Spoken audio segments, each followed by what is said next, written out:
अस्सलाम वालेकुम। दक्कनी खबरनामे के नाजरीन के वास्ते दक्कनी खबर लेके मैं हूं आपके साथ मोहम्मद मिनहाज हुसैन। सबसे पहले सुर्खियां देखते हैं। टीआरएस पार्टी वाले टीआरएस भवन में पूरे एमएलए और एमपीओ के साथ हफ्ते के दिन एक मीटिंग करे। डॉक्टर मनमोहन सिंह पीएम की पोस्ट से हट गए। प्रणब मुखर्जी से हफ्ते के दिन मिलके इन्होंने अपना इस्तीफा दे दिए। बीजेपी की जीत का तोहफा, हुकूमत वाले रेलों का किराया 14.2% तक बढ़ा दिए। और लोकसभा के इलेक्शनों में हारने के बाद बिहार के चीफ मिनिस्टर अपनी पोस्ट से इस्तीफा दे दिए। अब खबरें तफसील से। टीआरएस भवन में टीआरएस पार्टी की तरफ से एक मीटिंग हुई जिसमें पूरे एमएलए और एमपी आए थे। टीआरएस पार्टी की तरफ से ये इलेक्शन में 12 एमपी जीते और 63 एमएलए जीते। जितने भी लीडर गांव से जीते थे वो लोग बहुत खुश हैं। और टीआरएस की तरफ से हुई ये मीटिंग में टीआरएस के पूरे बड़े बड़े लीडर आए, जिसमें श्रीनिवास गौड़, बाबू मोहन, कोंडा सुरेखा, कविता, केशव राव, हरीश राव, केटीआर और एमएलसी महमूद अली भी है। असल में टीआरएस के बड़े केसीआर इनके जीते 100 लीडरों को नसीहत करने के वास्ते और ज़रूरी बातें बोलने के वास्ते ये मीटिंग रखे थे। इंडिया के वजीर आजम मनमोहन सिंह अपने ओहदे से हटते हुए सदर जमहूरिया प्रणब मुखर्जी को अपना इस्तीफा दे दिए। इनसे सदर जमहूरिया बोले, नई हुकूमत बनी तक तो भी आप पीएम का काम करना। डॉक्टर मनमोहन सिंह अपना इस्तीफा प्रणब मुखर्जी को दे दिए। इन्होंने नई हुकूमत बनने तक सदर जमहूरिया बोल के अपनी पोस्ट पे रहेंगे और कामयाबी करेंगे। 2014 के इलेक्शन में कांग्रेस पार्टी के हार जाने के बाद नया वजीर आजम आएगा।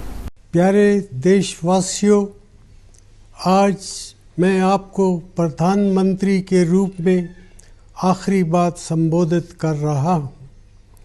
10 साल पहले इस जिम्मेदारी को संभालते वक्त मैंने अपनी पूरी मेहनत से काम करने और सच्चाई के रास्ते पर चलने का निश्चय किया था। मेरी ईश्वर से प्रार्थना थी कि मैं हमेशा सही काम करूं। आज जब प्रधानमंत्री का पद छोड़ने का वक्त आ गया है, मुझे एहसास है कि ईश्वर के अंतिम निर्णय से पहले सभी चुने गए प्रतिनिधियों और सरकारों के काम पर जनता की अदालत भी फैसला करती है। मेरे प्यारे देशवासियों, आपने जो फैसला दिया है हम सभी को उसका सम्मान करना चाहिए। इन लोकसभा चुनाव से हमारी लोकतांत्रिक व्यवस्था की जड़ें मजबूत हुई हैं। जैसा मैंने कई बार कहा है, मेरा सार्वजनिक जीवन एक खुली किताब है। मैंने हमेशा अपनी पूरी क्षमता से अपने महान राष्ट्र की सेवा करने की कोशिश की है। पिछले 10 सालों के दौरान हमने बहुत सी सफलताएं और उपलब्धियां हासिल की हैं जिन पर हमें गर्व है। आज हमारा देश हर मायने में 10 साल पहले के भारत से कहीं ज़्यादा मजबूत है। देश की सफलताओं का श्रेय मैं आप सबको देता हूँ, लेकिन अभी भी हमारे देश में विकास की बहुत सी संभावनाएं हैं जिनका फ़ायदा उठाने के लिए हमें एकजुट होकर कड़ी मेहनत करने की ज़रूरत है।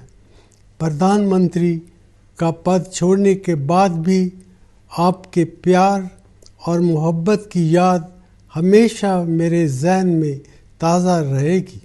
मुझे जो कुछ भी मिला है इस देश से ही मिला है।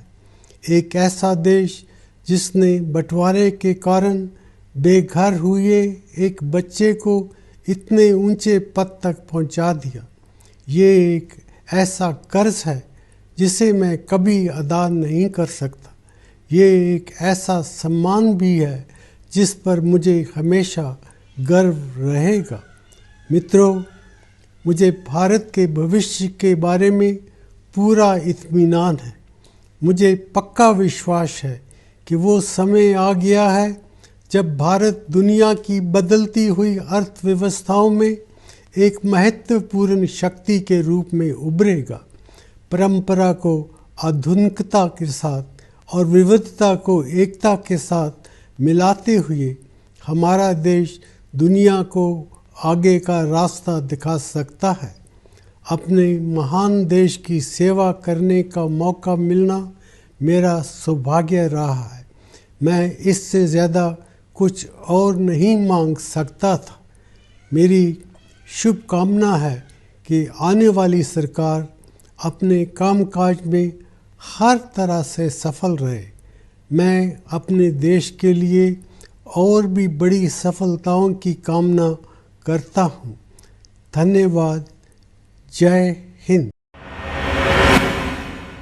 हुकूमत की तरफ से ट्रेनों के किरायों में 14.2% बढ़ा रहे बोल के ऐलान करें।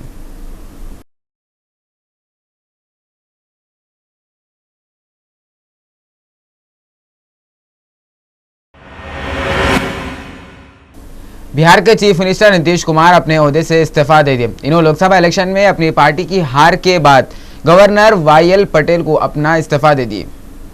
बिहार के चीफ मिनिस्टर नीतीश कुमार अपनी पार्टी की शर्मनाक हार के बाद गवर्नर को अपना इस्तीफा दे दिए।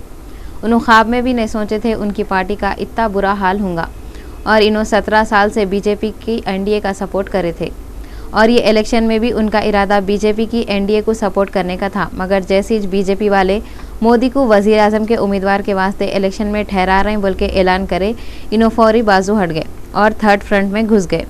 इन्हों जैसा सोचे थे वैसा नहीं हुआ, पूरे कामा औंधेच हो गए। जो कुछ भी काम हम लोगों ने किया है उसी के आधार पर उन लोगों के बीच गए थे समर्थन मांगने के लिए,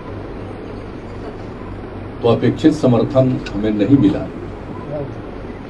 तो इसकी नैतिक जिम्मेवारी लेते हुए हमने मुख्यमंत्री के पद से त्याग पत्र दे दिया है। मंत्रिपरिषद का भी त्याग पत्र आज महामहिम राज्यपाल महोदय को समर्पित हमने कर दिया। चुनाव होता है और इसका जनादेश होता है, जनता ने वोट किया है और जनादेश का सम्मान होना चाहिए, इसलिए हम लोगों ने इस जनादेश का सम्मान किया।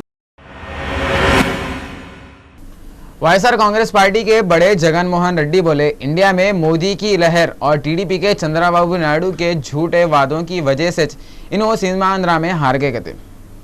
इलेक्शनों का रिजल्ट आने के बाद मीडिया वालों के सामने जगन मोहन रेड्डी इन्हों हार गए बोल के कबूल कर लिए और बोले, ये इलेक्शन हारा तो क्या हुआ, 5 सालों के बाद इलेक्शन जीत के मैं हुकूमत बनाऊंगा। इलेक्शनों से पहले उन लोगों से बोल रही थे कि मैं ये कामा करूंगा, वो कामा करूंगा। इलेक्शन होने के बाद हार जाने के बाद इन्हों अपने कामा गिनाना शुरू कर दिए।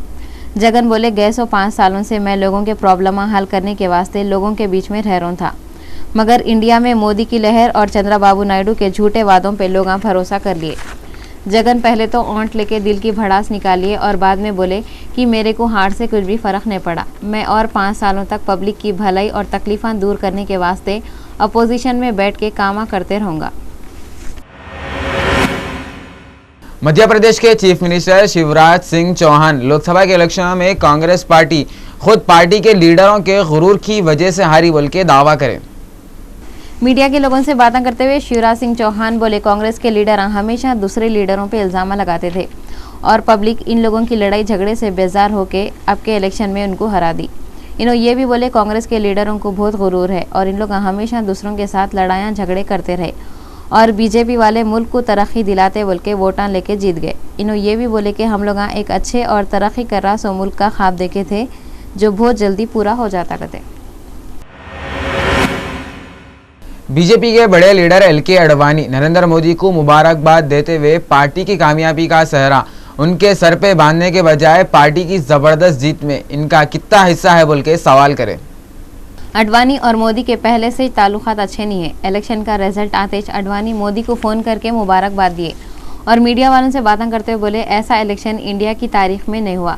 इन्हों बोले, लोग करप्शन कमज़ोर हुकूमत को हराने के वास्ते बीजेपी को वोट दिए और हुकूमत बनाने का मौका दिए।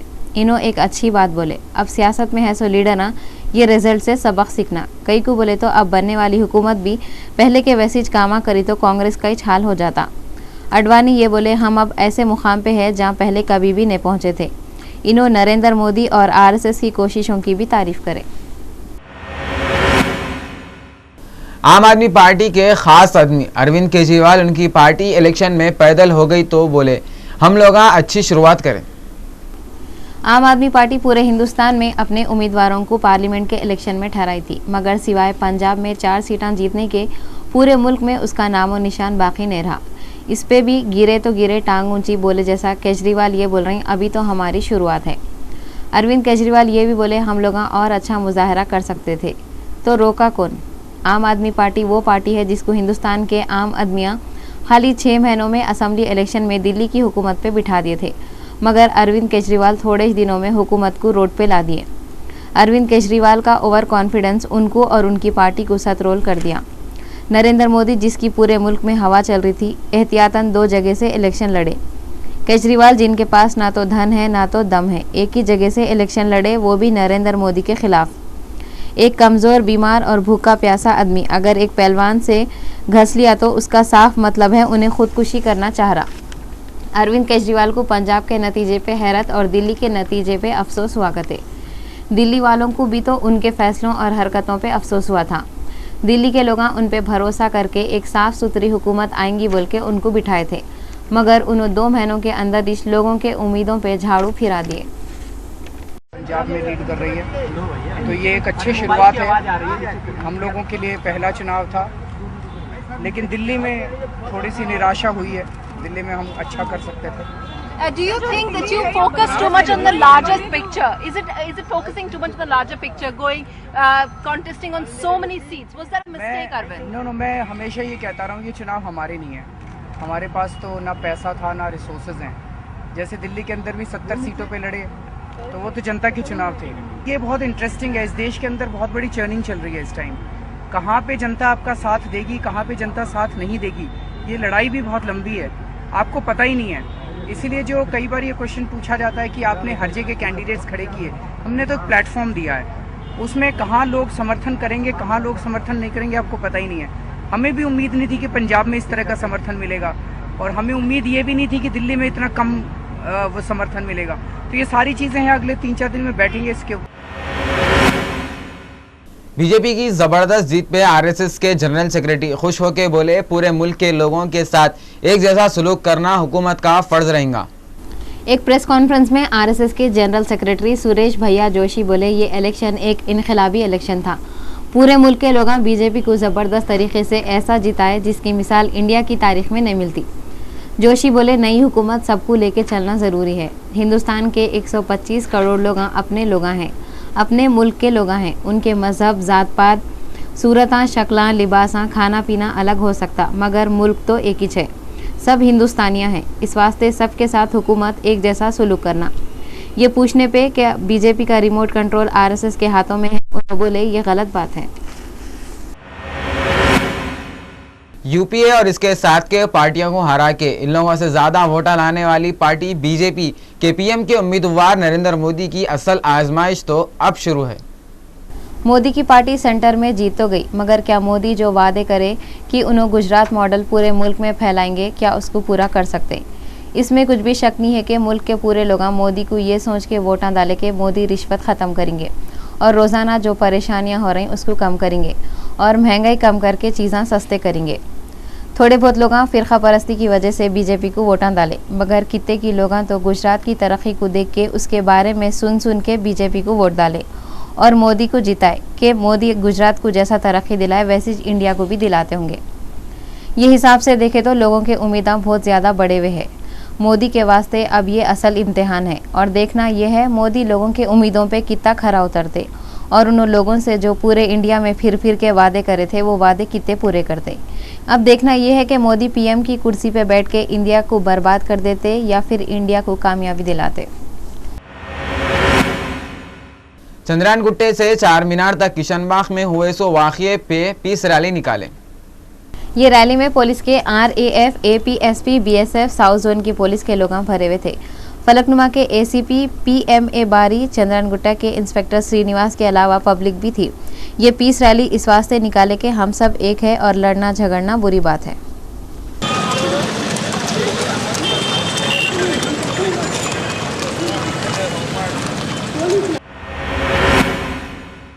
टीआरएस पार्टी के सदर चंद्रशेखर राव 17 मई को जुलूस के शक्ल में पब्लिक के साथ खुशियां मनाते हुए टीआरएस भवन को आए। इनके साथ केटीआर, विनोद कुमार, हरीश राव, इटला राजेंद्र और एन नरसिम्हा भी थे।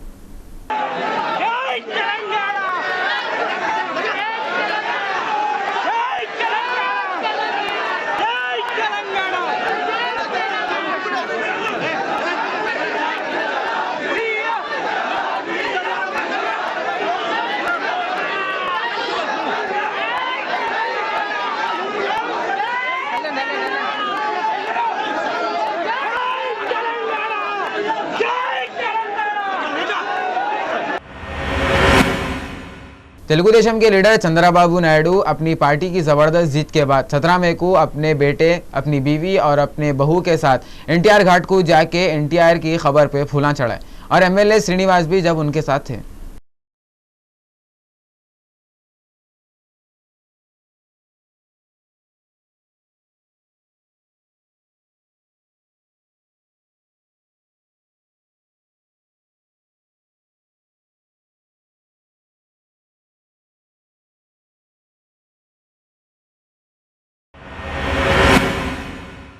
टीआरएस की तरफ से इलेक्शन जीते सो एमपी कविता टीआरएस भवन को आके सबसे पहले तेलंगाना तल्ली को फूला पिनाए। उस वक्त उनके साथ सुमन भी थे।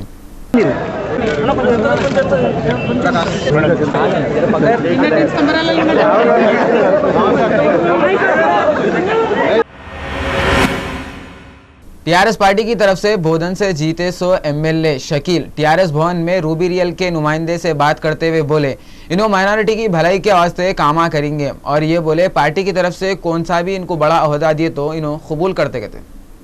मैं तहे दिल से आवाम का शुक्रिया अदा कर रहा हूँ। आली जनाब केसीआर साहब का तहे दिल से शुक्रिया अदा कर रहा हूँ, जो माइनॉरिटीज़ के डेवलपमेंट के लिए माइनॉरिटीज़ में यकीन रखते हुए जो मेरे को वहाँ से टिकट दिए, मैं उनका भी शुक्रिया अदा कर रहा हूँ। सारी आवाम का शुक्रिया अदा कर रहा हूँ। इंशाल्लाह आगे गवर्नमेंट में जो भी मौका मेरे को दिया जाएगा, इंशाल्लाह उसको मुकम्मल तरीके से, अच्छी तरीके से एक सुनहरा तेलंगाना बनाने के लिए केसीआर साहब की क़यादत में हम लोग काम करेंगे। इंशाल्लाह माइनॉरिटीज़ वेलफेयर भी जो है केसीआर साहब की क़यादत में मुसलमानों की तरक्की होगी, ये यकीन है। टीआरएस पार्टी की तरफ से इलेक्शन जीते सो एमएलए जूपल्ली कृष्णा राव टीआरएस भवन को आए और मीडिया वालों से बातें करते हुए बोले तेलंगाना का सीएम केसीआर को बनाए तो अच्छा रहता। ముందుకు నడిపించింది ఏకైక కేసీఆర్। అసలు ఏం జరుగుతుంది మీటింగ్లో ఎవరికి అనుమానం ఉండాల్సిన అవసరం లేదు। ఒక లక్ష్యాన్ని సాధించ అంటే గడిచిన 60 ఏళ్ల నుంచి ఎవరు చేయలేని పని ఎవరి నుంచి కానుంటుంది కేసీఆర్ ద్వారా సాధ్యమైనది। ఇలా తెలంగాణ రాష్ట్రం సాధించడం ఎంత ముఖ్యమో टीआरएस पार्टी की तरफ से इलेक्शन जीते सो एमएलए बाबू मोहन पहली बार टीआरएस भवन को आए। इन्होंने मीडिया वालों से बातें करते हुए बोले केसीआर सीएम बन सकते और अच्छी तरीके से ये जिम्मेदारी को भी निभा सकते।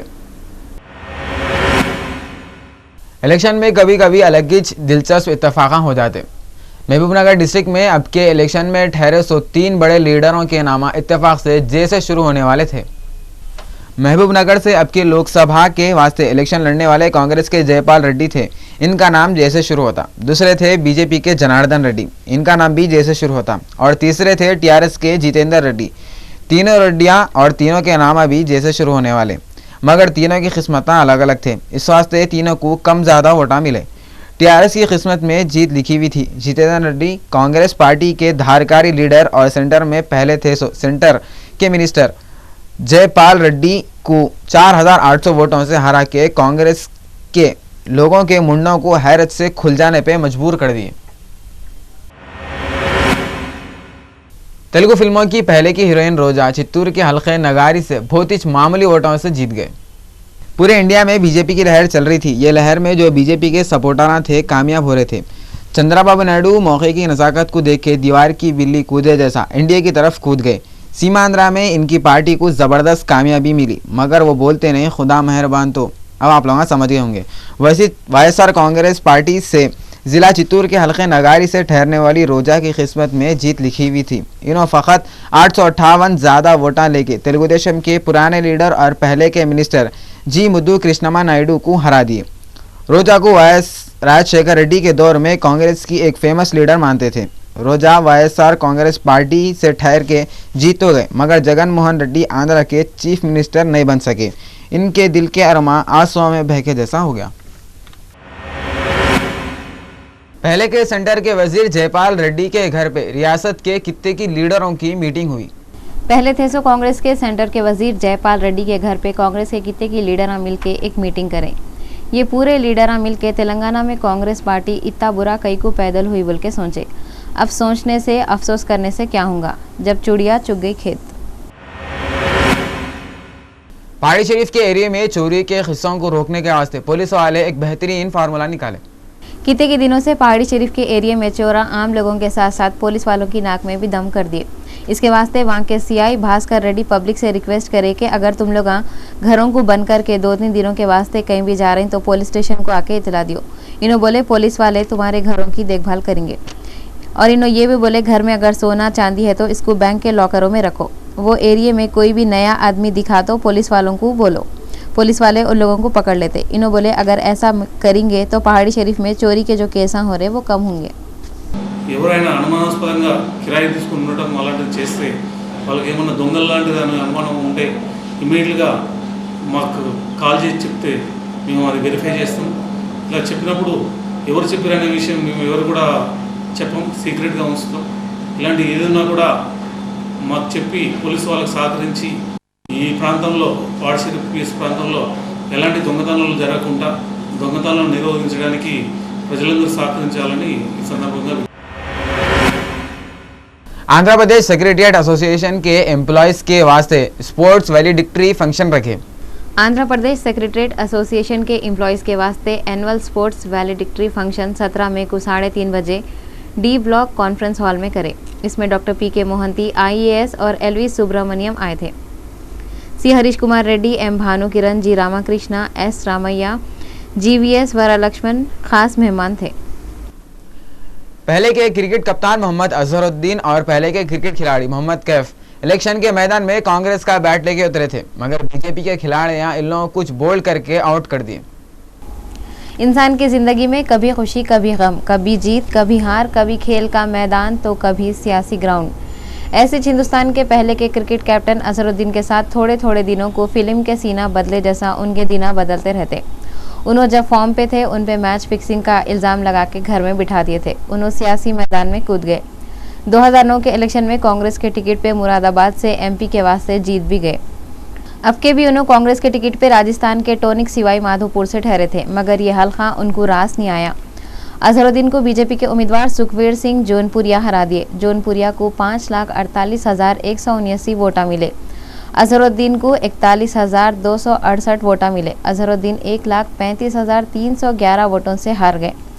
उत्तर प्रदेश से रांची खेले सो पहले के क्रिकेट खिलाड़ी मोहम्मद कैफ पहली बार सियासी मैदान में कूदे थे, मगर आए भी वो गए भी वो, ख़त्म फसाना हो गया। बोले जैसा उनकी पहली इनिंग्स बहुत ही खराब रही। कैफ को उत्तर प्रदेश के फूलपुर से कांग्रेस टिकट दी थी, मगर फूलपुर में उनके अरमानों के फूल पूरे खिलने से पहले मुरझा गए। ये सीट पे बीजेपी के केशव प्रसाद मौर्य 48,07,864 वोटा लेके जीत गए। मोहम्मद कैफ को 5,06,32 वोटा मिले। इन्हों चौथे नंबर पे रहे। लोकसभा के इलेक्शनों में जबरदस्त तरीके से हारने के बाद बहुजन समाज पार्टी की सदर मायावती दावा करे कि हम लोगों को जितने भी वोटा मिले वो खाली दलितों के छे। बीएसपी के बड़े मायावती बोले हम लोग लोकसभा के इलेक्शनों में हारने की वजह क्या है, बोले तो हम लोगों को खाली दलितों के वोटा मिले। बड़े तबके के लोग और छोटे तबके के लोग हमारी पार्टी को वोटांश ने डाले। मायावती बोले असल में पूरे मुल्क में एक खास आदमी की लहर चल रही थी, जिसकी वजह से बड़े तबके और छोटे तबके के लोग वो लहर में बह के गुमराह हो गए और एक खास पार्टी कुछ वोट डाले। हमारी पार्टी को एक भी सीट क्यों ना मिली हो। इसके अलावा जहां तक कांग्रेस व समाजवादी पार्टी का सवाल है, तो इन दोनों पार्टियों के बारे में यहाँ ये बात भी किसी से छिपी नहीं है कि इस बार भी रायबरेली व अमेठी लोकसभा की सीट से कांग्रेस पार्टी के उम्मीदवार के खिलाफ समाजवादी पार्टी ने अपना उम्मीदवार खड़ा नहीं किया था, और तब कहीं जाकर ये पार्टी इन दोनों सीटों को जीत पाई है। और इसके साथ ही यहाँ जिन 5 लोकसभा की सीटों पर समाजवादी पार्टी ये चुनाव जीती है, तो इनमें से 3 सीटों पर कांग्रेस पार्टी ने अपना प्रत्याशी खड़ा नहीं किया था और बाकी 2 सीटों पर समाजवादी पार्टी की आपसी अंदरूनी सहमति के आधार पर ही एक्टर अनुपम खेर इनकी बीवी किरण खेर चंडीगढ़ लोकसभा की सीट जीत गए बोल के बहुत खुशी जाहिर करें। हिंदी फिल्मों के एक्टर अनुपम खेर उनकी बीवी किरण खेर जो एक्टर और जज भी है चंडीगढ़ से जीत गए बोल के बहुत खुश हो गए। इन्हों बोले किरण खेर जीत जाते बोल के मेरे को पूरा यकीन था। किरण खेर अब के इलेक्शनों में चंडीगढ़ से ठहरे थे और वहां पे उनका मुकाबला रेलों के वजीर पवन कुमार बंसल और आम आदमी पार्टी के गुल पनाग से था। इन्हों दोनों को भी हरा के चंडीगढ़ से जबरदस्त वोटों से जीते। आसाम के सीएम तरुण गोगोई बीजेपी के पीएम के उम्मीदवार नरेंद्र मोदी जीत गए बोल के उनको मुबारकबाद दिए और बोले आसाम के लोगों को नरेंद्र मोदी से बहुत ही उम्मीदें हैं। आसाम के चीफ मिनिस्टर तरुण गोगोई बोले आसाम के लोग रियासत में बदलाव लाना चाह रहे हैं और उन लोग रियासत को आगे बढ़ाना चाह रहे हैं। ये लोगों के मोदी से बहुत उम्मीदें हैं कहते। इन्हों एक प्रेस कॉन्फ्रेंस करके नरेंद्र मोदी को उन्हों जीत गए बोल के मुबारकबाद भी दिए। इसके अलावा इन्हों ये भी बोले उनको यकीन है कहते नरेंद्र मोदी की वजह से मुल्क में बहुत तरक्की होंगी। ये देखो ये सियासी लीडर तो गिरगुट रंग बदले जैसा रंग बदलते। कल तक इन्हों बोल रहे थे अगर मोदी पीएम बन गए तो उन्होंने सीएम की कुर्सी छोड़ देंगे और आज इन्होंने मोदी की तारीफ के फूलां चढ़ा रहे। लिबिया के शहर बिनगाजी में बॉर्डर सिक्योरिटी फोर्सेस और इस्लामी मलेशिया के बीच में हुई लड़ाई में 24 आदमियों की मौत हो गई। ऐसा मालूम हुआ कि लीबिया के मशरकी हिस्से में फौजियां और मुस्लिम इंतहा पसंद तंजीम के कारकुना मारा मारी करने से 19 लोगों की मौत हो गई और दूसरे 50 लोगों को मारा लगे। लीबिया के वजीर आजम अहमद मुती बोले इन बागियों के खिलाफ फौरी कार्रवाई करो बोल के हुक्म दिए गए।